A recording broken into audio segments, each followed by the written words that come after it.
বাড়তি ভ্যাটে বাড়ছে দাম, বাজার চড়া হওয়ায় ক্ষোভ ক্রেতাদের। তবে জাতীয় ভোক্তা অধিকার সংরক্ষণ অধিদপ্তরের মহাপরিচালক মোহাম্মদ আলী আখতার খান হুঁশিয়ারি দিয়ে জানালেন, ভ্যাট বাড়ানোর সুযোগ নিয়ে বাজার অস্থিতিশীল করলে নেওয়া হবে কঠোর ব্যবস্থা। মাহাদি সেকেন্দারের রিপোর্টে বিস্তারিত।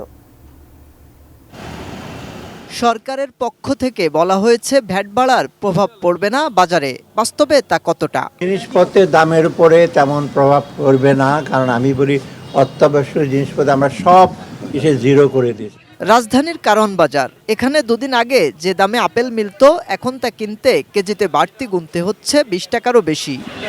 শুধু আপেল নয়, ভ্যাট বাড়ানোর প্রভাবে দাম বেড়েছে সব ধরনের ফলে। পাশাপাশি নতুন করে ভ্যাট আরোপ করায় ওষুধ, বিস্কিট, টিস্যু, মিষ্টি, সিগারেট সহ সব পণ্যই কিনতে হচ্ছে আগের চেয়ে বাড়তি দামে। এমনিতেই মূল্যস্ফীতির চাপ, তার উপর ভ্যাটের দাপটে নাভিশ্বাস সাধারণ মানুষের।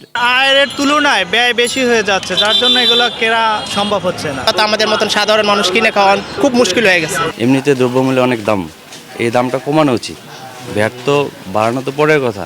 বিক্রেতারা বলছেন দাম বাড়ার প্রভাব পড়েছে বেচাকেনায়ও। নিম্নবিত্ত হলাম যাই পারছে খাইছে, কিন্তু এখন তাদের ফলের দোকানে আসার মতো কোনো সামর্থ্য নাই। সরকার এরকম বলতে 40% ব্যাট আরোপ করবে, এরকমই বাড়ছে। পেটিতে 200-300 টাকা বাড়ছে, পেটিতে এক কার্টন মালে।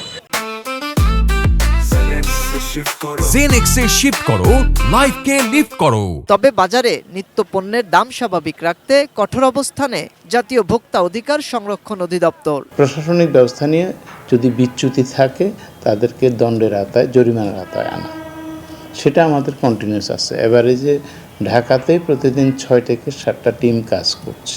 জুডিশিয়াল ম্যাজিস্ট্রেসিতে উত্থাপিত করে প্রত্যেককে চূড়ান্ত সাজার আওতায় আনবেন যৌক্তিক ক্ষেত্রে।